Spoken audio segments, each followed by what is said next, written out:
Assalamualaikum warahmatullahi wabarakatuh. Innal hamdalillah nahmaduhu wa nasta'inuhu wa nastahdihi wa nastaghfiruh wa natubu ilaihi wa natawakkalu alaihi wa na'udzu billahi min syururi anfusina wa sayyiati a'malina may yahdihillahu fala mudilla lahu wa may yudlil fala hadiya lahu. Allahumma salli wa sallim wa barik ala Muhammad wa ala ali Muhammad kama sallaita wa sallamta wa barakta ala Ibrahim wa ala ali Ibrahim fil alamin innaka Hamidum Majid. Amma ba'd. Para penonton yang dirahmati dan dikasihi sekalian, alhamdulillah syukur pada Allah SWT pada malam ni kita mengambil peluang masa yang ada ini untuk merenungi satu surah yang sangat penting, satu surah yang sangat digemari oleh Nabi SAW dan baginda sallallahu alaihi wasallam pesan pada kita untuk membacanya pada setiap hari Jumaat atau malamnya. Surah yang dimaksudkan iaitu surah Al-Kahfi, tuan-tuan dirahmati dan dikasihi sekalian. Kalau kita perhatikan penjelasan daripada tafsir Munir oleh Syekh Dr. Wahab Zuhaili ini, mengatakan bahawa di awal tafsir surah Al-Kahfi ni, surah ini dinamakan Al-Kahf kerana mengandungi kisah ajaib menakjubkan Ashabul Kahfi yang terletak antara ayat 9 hingga 26 yang menjadi bukti yang nyata tentang kuasaan Allah. Jadi surah Al-Kahfi merupakan salah satu surah yang 5 daripada Al-Quran yang dimulakan dengan Alhamdulillah. Antaranya surah surah Fatir dan surah Al-Kahfi sendiri. Jadi kalimah hamdalah itu merupakan awal pembicaraan yang menggambarkan penghambaan manusia kepada Tuhannya, pengakuan terhadap segala nikmat, kemurahan Allah, pengagungan terhadapnya, serta pengakuan atas keagungan, kemuliaan, kesempurnaan Allah dan betapa pentingnya untuk kita melatih diri, membina sifat ikhlas dalam diri. Jadi kandungan surah ini dimulakan dengan penjelasan berkisar tentang Al-Quran sebagai panduan dan pedoman dalam hidup. Dan Allah SWT membuktikan pada awal surah Al-Kahfi ini bagaimana kisah yang perlu kita pelajari. Ada 4 kisah yang dikemukakan dalam surah Al-Kahfi. Kita perhatikan yang pertama, kisah tentang Ashabul Kahfi itu sendiri. Yang kedua, kisah orang kaya dengan orang miskin. Walaula iz dakhalta jannataka qulta ma sha Allah la quwwata illa billah in tarani ana aqalla minka mala wa walada. Kemudian kisah Musa dan juga Khidir alaihi wassalam. Dan kemudian kisah Zulkarnain. Jadi inilah 4 kisah yang dikemukakan oleh Allah SWT yang dah beberapa kali saya huraikan kepada tuan-tuan. Marilah sama kita membaca ayat-ayat yang awal. Mudah-mudahan kita tergolong di kalangan yang membaca ayat-ayat Allah SWT, berhimpun untuk membaca ayat Allah, subur iman kita mudah-mudahan. Bismillahirrahmanirrahim. Alhamdulillahilladzi anzala ala abdihi alkitab wa lam yaj'al lahu 'iwaja قيما لينذر بأسا شديدا من لدنه ويبشر المؤمنين الذين يعملون الصالحات أن لهم أجرا حسنا ماكثين فيه أبدا. صدق الله العظيم. Segala puji bagi Allah yang telah menurunkan kitab Al-Quran kepada hamba-Nya dan Dia tidak menjadikannya bengkok sebagai bimbingan yang lurus untuk memperingatkan akan seksa yang sangat pedih di sisinya dan memberikan kabar gembira kepada orang beriman yang mengerjakan kebaikan bahawa mereka akan mendapat balasan yang terbaik, mereka kekal dalamnya untuk selama-lamanya, dan memberi peringatan kepada orang berkata Allah mengambil anak mereka sama sekali tidak memiliki pengetahuan tentang apa yang mereka katakan itu, begitu juga datuk nenek moyang mereka. Jadi keutamaan surah ni kalau kita perhatikan, ada banyak hadis sahih yang menyuruh kita untuk menghafaz, kalau tak boleh keseluruhan pun sebahagian awal daripada surah Al-Kahfi. Antaranya man hafiza 10 ayat min awal surah Al-Kahf usima minad dajjal.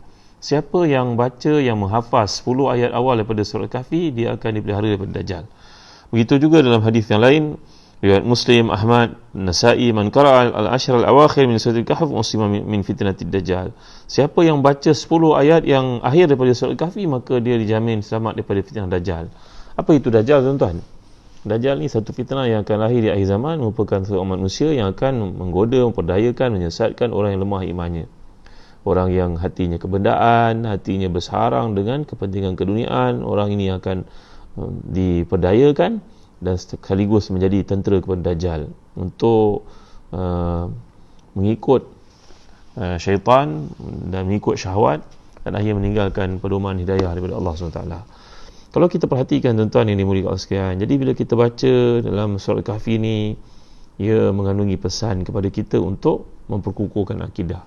Kerana kisah tentang Ashabul Kahfi itu merujuk kepada fitnah keduniaan yang mungkin menimpa seseorang kita pada hari ini. Orang boleh jual agama, boleh jual akidah hanya kerana kepentingan dunia. Apa pun dunia yang orang kejar, tuan-tuan dimuliakan Allah sekalian. Maka bila Allah gambarkan tentang Ashabul Kahfi ni, salah satu daripada fitnah keduniaan yang berlaku kepada orang muda, maka orang muda itu berjaya mengekangnya, menyelamatkan diri mereka daripada ditipu oleh dunia. Mereka sanggup untuk duduk dalam gua, untuk melarikan diri, mendapat hidayah, mendapat pertolongan daripada Allah SWT. Ini boleh juga kita namakan sebagai fitnah akidah. Jadi semakin hari akidah makin nipis dalam diri, sehingga jadi seperti kulit bawang. Kerana itu Nabi telah bersabda, badiru bil a'mali sab'an ka qita'il fitanan ka qita'il lailil muzlim, yusbihu rajulun mu'minan wa yumsi kafiran wa yumsi mu'minan wa yusbihu kafiran, yabi'u dinahu bi'aradin minad dunya. Akan tiba masa fitnah itu berlaku seperti malam yang gelap gulita. Bagaimana kalau kita berjalan gelap gulita pada waktu malam, tak ada cahaya, tak ada lampu suluh, kita mungkin terlanggar batu, mungkin kaki jatuh lubang. Kalau kita bawa kereta tak ada lampu, mungkin akan jatuh dalam lembah, dalam lurah, dalam gaung.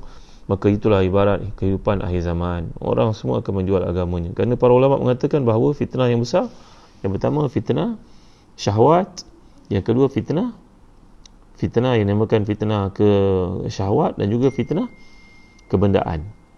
Jadi fitnah kejahilan dan juga syahwat. Jadi pada hari ini orang akan buat apa saja untuk dunia, untuk kebendaan, untuk jadi popular, untuk dapat nama, untuk dipuji dan dipuja orang. Apa yang terdapat di akhirat itu belakang kira. Ini semua menandakan akidah yang lemah, tuan-tuan. Jadi kisah Ashabul Kahfi ni pertama-tamanya asasnya adalah mainan akidah. Orang yang kuat akidahnya akan selamat dari Dajjal. Dan menarik ya, kenapa Allah namakan surah ni Al-Kahfi? Mana gelap, kegelapan, tuan-tuan yang dimuliakan Allah sekalian. Bila perkara namanya kegelapan, maka kita semua tidak dapat mengetahui. Dalam kegelapan gua, kita tak akan nampak apa-apa pun dalam gua tersebut.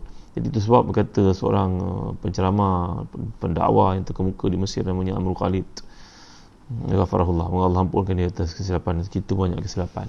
Beliau berkata bahawa kalau kita bayangkan gua itu ketakutan, kegelapan, kengerian. Jadi bila Allah mengajar kita surah Kahfi itu, para pemuda menyelamatkan diri masuk dalam gua, mereka pun tidak tahu apa ada dalam gua itu. Tapi menariknya, gua adalah satu tempat yang sekurang-kurangnya sebagai satu short term punya protection, iaitu mereka dapat selamat daripada raja yang zalim.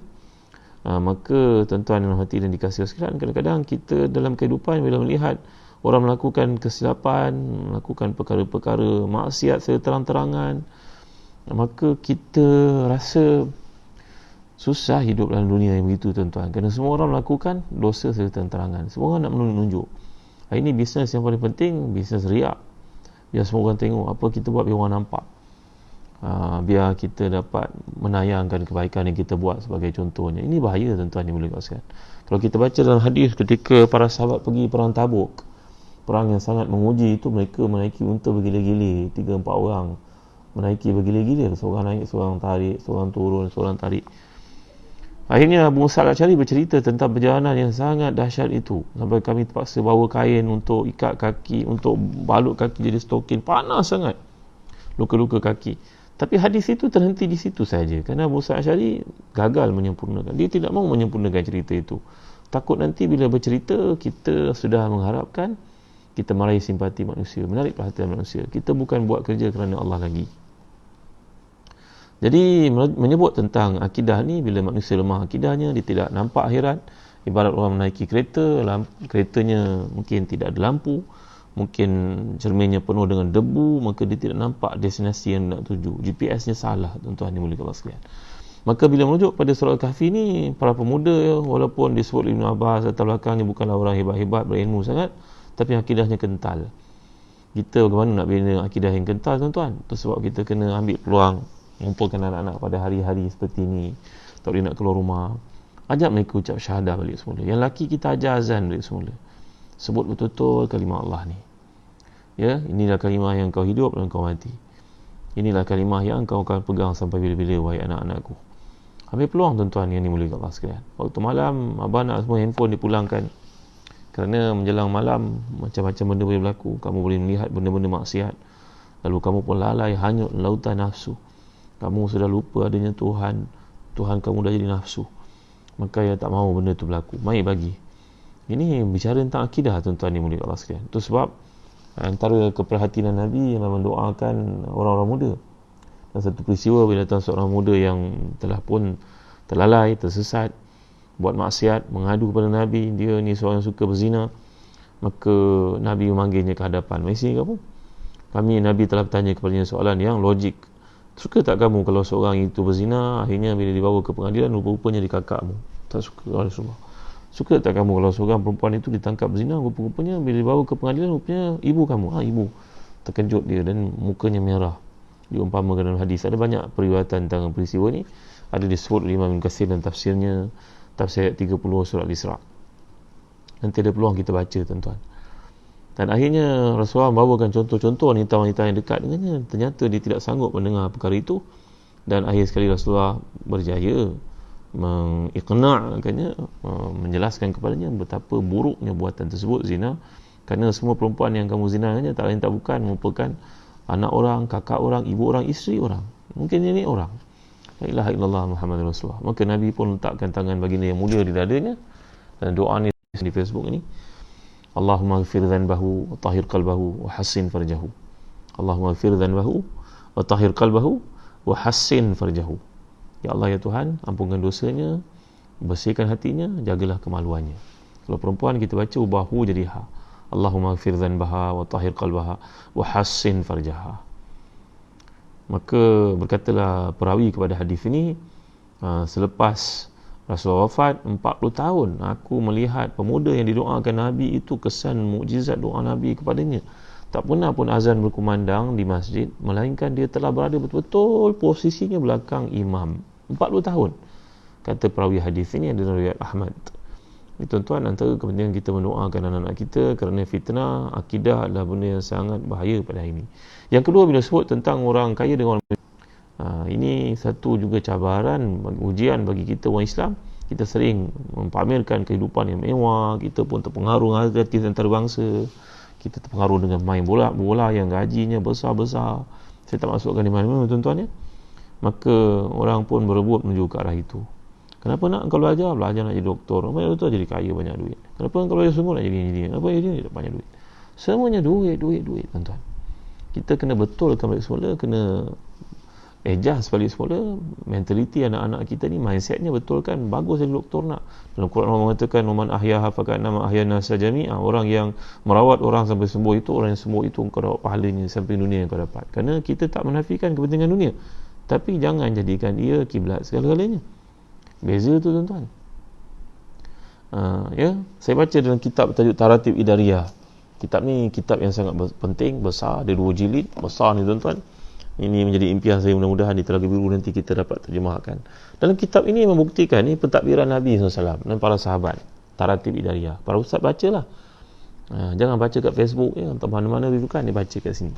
Kitab-kitab teras daripada hadis, daripada bicara para ulama dalam tafsir, cari benda-benda yang tepat, jadilah orang baca. Maka tuan-tuan, kitab menunjukkan bahawa ramai sahabat Nabi merupakan usahawan, jutawan. Kalau macam Abdurrahman bin Auf itu meninggalkan harta ratusan juta kalau dikonvertkan melalui wang tuang kita pada hari ini, tuan-tuan. Selepas diberi kepada orang kelilingnya, dia punya lagi ratus juta waktu dia wafat. Siapa kata para sahabat Nabi tidak jadi usahawan? Tapi orang-orang seperti mereka ni merupakan orang yang genuine, yang hatinya itu akhirat, niaga kenapa? Kerana Allah. Benda ni semua hanya merupakan keperluan. Akhirat itu tujuan.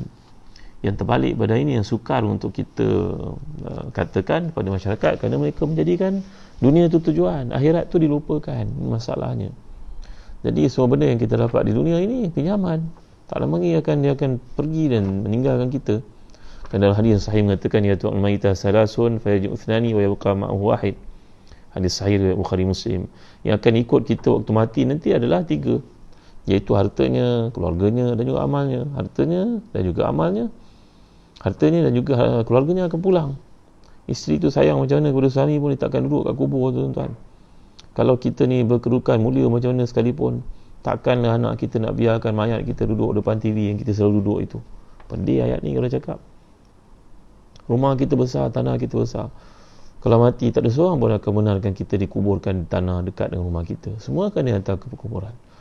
kesedaran ambil pengajaran terhadap peristiwa ni tuan-tuan, maka yang akan ikut seorang waktu dia mati hanyalah amalnya saja. Maka hendaklah kita mengambil berat perkara ni. Jadi harta penting, tapi ia adalah keperluan, bukannya tujuan kita dalam hidup ini tuan-tuan, oleh Allah sekalian. Dan seterusnya, fitnah yang ketiga yang digambarkan oleh Allah dalam ayat ini, fitnah ilmu. Orang itu merasa dihebat dengan ilmunya. Mungkin dia belajar tinggi, mungkin dia ada gelaran yang tertentu, mungkin dia memiliki pangkat yang tertentu. Maka fitnah ini hendaklah dirawat. Kerana Nabi Musa pun ditegur, dibetulkan oleh Allah SWT untuk belajar daripada seorang yang rendah daripadanya. Nabi Musa, Nabi Ulul Azmi. Khidir itu kalau betul ia adalah Khidir, setengah ulama mengatakan bukan Khidir alaihissalam, maka ia merupakan Nabi biasa. Sedangkan Musa alaihissalam adalah Nabi dan juga Rasul Ulul Azmi, pun disuruh belajar daripada Khidir alaihissalam. Dan yang terakhir sekali, fitnah kepimpinan, iaitu fitnah bila menjadi berjawat jawatan tinggi, mendapat pangkat penguasa, ahli politik, jawatan tertentu dan sebagainya. Waktu kita di bawah, kita boleh berkawan dengan orang. Bila kita naik, tentu saja yang kita pilih bulu. Jadi tuan-tuan dimulakan saya, ini merupakan fitnah-fitnah yang berlaku dalam kehidupan. Alangkah baik kalau kita menyedari sebenarnya dalam bentuk-bentuk fitnah yang dikemukakan oleh Allah ini, Allah membawakan kepada kita solusinya.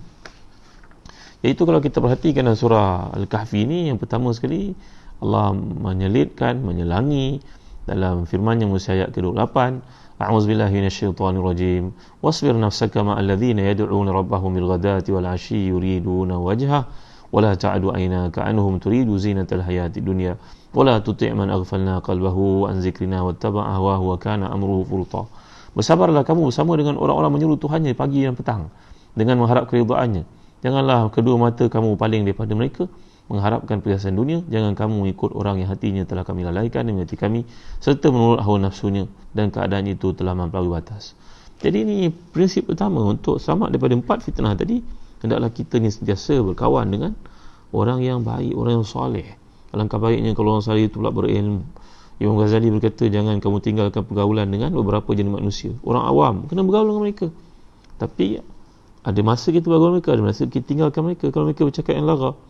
Kemudian musuh, kena dengar musuh cakap terhadap kita. Jangan kita buat tak dengar saja. Kata-kata musuh tu kadang-kadang tepat betul untuk kita baiki diri kita. Ada orang nak tegur seperti itu. Yang ketiga, kawan yang baik dan jujur. Kawan yang akan membetulkan kita, menegur kita di mana kita silap. Dengarlah kata-kata mereka. Dan yang keempat adalah guru yang mursyid. Orang yang lebih ilmunya daripada kita, orang saleh. Kalau kita senangnya mendapati orangnya tidak ada kepentingan keduniaan, kita mendekatinya, kata-katanya ibarat air sejuk ini minum waktu panas, kata Imam Ghazali, maka tahniah itu mursyid kita. Dekati mereka dan dapatkan daripada mereka. Jadi tuan-tuan, yang kedua, Allah ajar kita dalam prinsip merawat fitnah-fitnah yang berlaku ni. Dalam surah Al-Kahfi sebenarnya ada ayat yang diselangi, iaitulah Allah tipu dengan dunia. Bagaimana jangan tipu dengan dunia? Buat muhasabah diri setiap hari. Apa ni aku buat ini? Apa kalau aku mati? Apa benda yang akan menyelamatkan aku di akhirat? Adakah semua aku buat ni kerana Allah atau kerana manusia?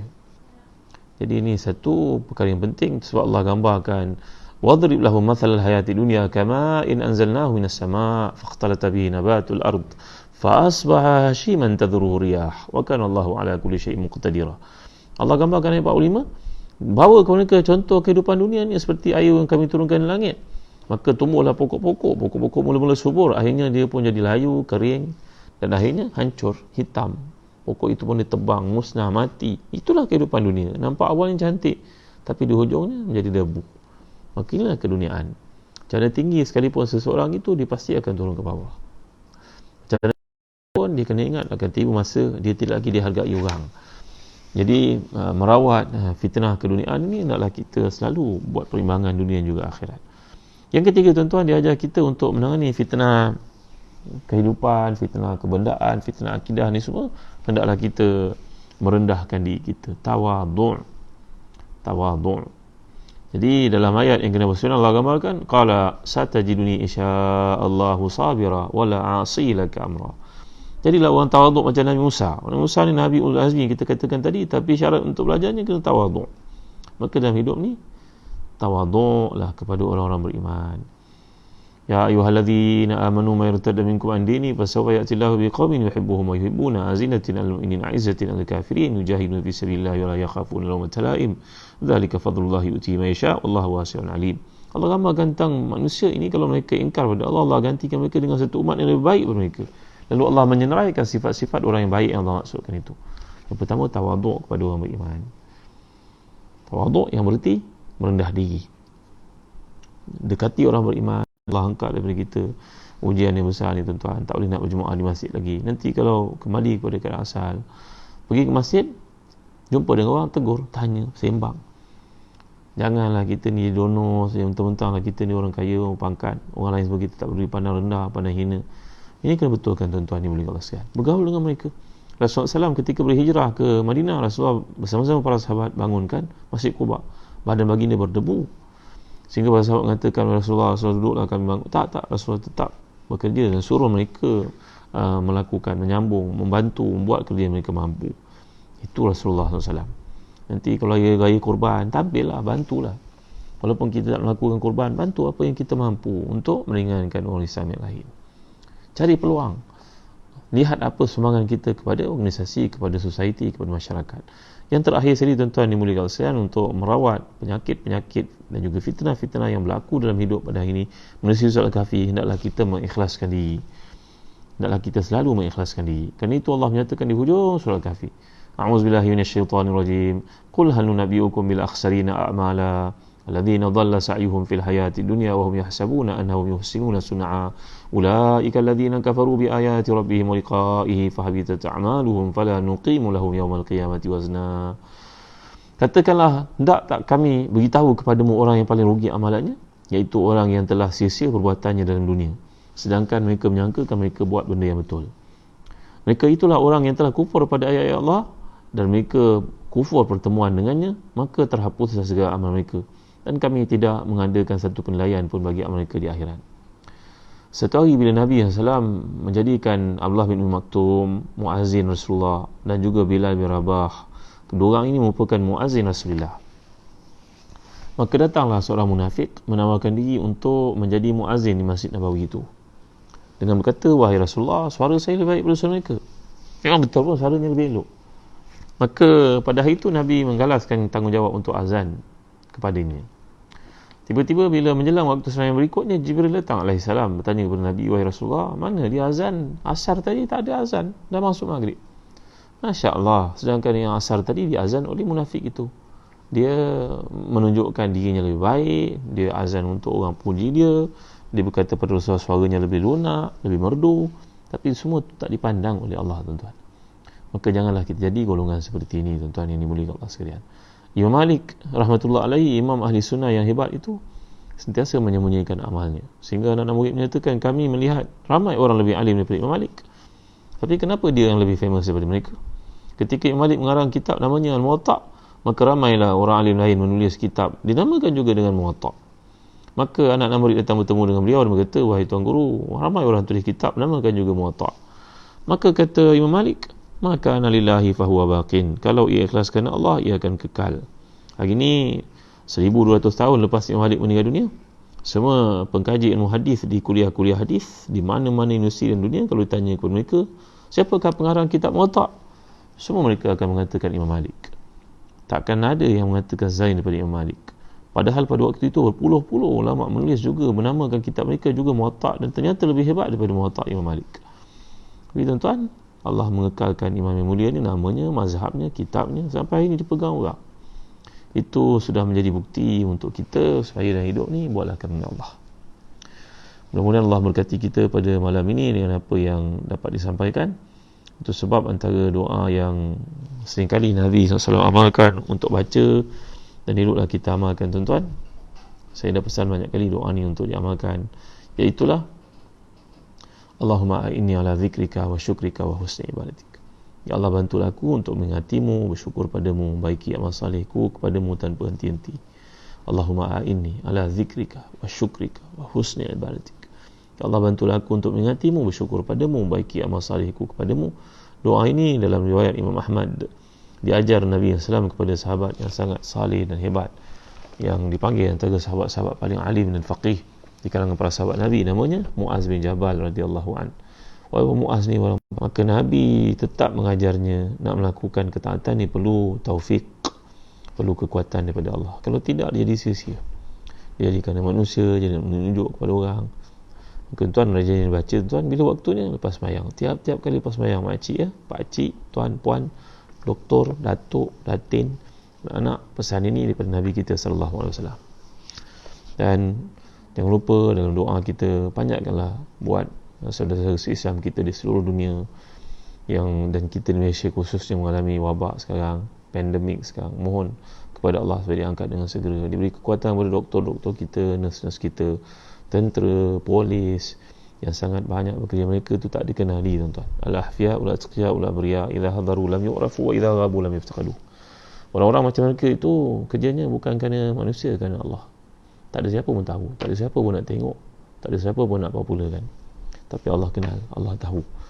Kepada mereka yang telah berkhidmat untuk agama ni, saya mengembirakan mereka dengan janji Allah SWT untuk mereka. Al-afiya'u al-atqiya'u al-abriya idza hadaru lam yu'rafu wa idza ghabu lam yuftaqadu. Anda tak dikenali, tapi anda dikenali di langit oleh Allah, dikenali oleh para malaikatnya, dikenali oleh orang salih. Anda berada dalam doa kami. Mudah-mudahan Allah memberkati kita di atas waktu yang telah kita luangkan untuk mendengar kalamullah ini. Mudah-mudahan ada kebaikan padanya. Jadi kalau tuan-tuan ada minta kepada saya untuk diulang doa yang pertama tadi, doa untuk anak-anak, pegang tangan kita bagi bapak ni kepada anak lakinya dada di tengah-tengah seperti ni, bacakan doa Allahumma ghafir dhanbahu wa tahhir qalbahu wa hassin farjahu, ataupun wa ahsin farjahu. Ada dua riwayat, Allahumma ghafir dhanbahu wa tahhir qalbahu wa hassin farjahu, ataupun ahsin farjahu. Maksudnya, ya Allah, ampunkan dosa anak lakiku ini, bersihkan hatinya, peliharalah kemaluannya. Kalau yang perempuan, Allahumma ghafir dhanbaha wa tahhir qalbaha wa hassin farjaha, wa ahsin farjaha. Dua betul. Nanti saya akan postkan doa ni untuk tuan-tuan amalkan ya. Dan doa yang kedua tadi yang saya di hujung, saya yakin kebanyakan tuan-tuan dah mengetahuinya. Kalau ada yang rajin, tolong postkan untuk manfaat yang lain, moga jadi jariah. Allahumma a'inni ala zikrika wa syukrika wa husni ibadatik. Allahumma a'inni ala zikrika wa syukrika wa husni ibadatik. Allahumma a'inni ala zikrika wa syukrika wa husni ibadatik. Sekian saja dari saya pada malam ni. Terima kasih atas perhatian tuan-tuan. Panjang-panjanglah video ni. Moga-moga ada kebaikan, manfaat padanya. Moga masuk dalam hadis yang Nabi nyatakan, ada dua al-khairi kafa'ili. Orang yang mengesyorkan orang lain untuk mengetahui kebaikan, baginya pahala tidak kurang sedikit pun. Wallahu a'lam. Sallallahu ala sayyidina Muhammad wa ala alihi wa sahbihi wa baraka wasallam. Walhamdulillahi rabbil alamin. Wa barakallahu fikum. Wassalamu alaikum warahmatullahi wabarakatuh.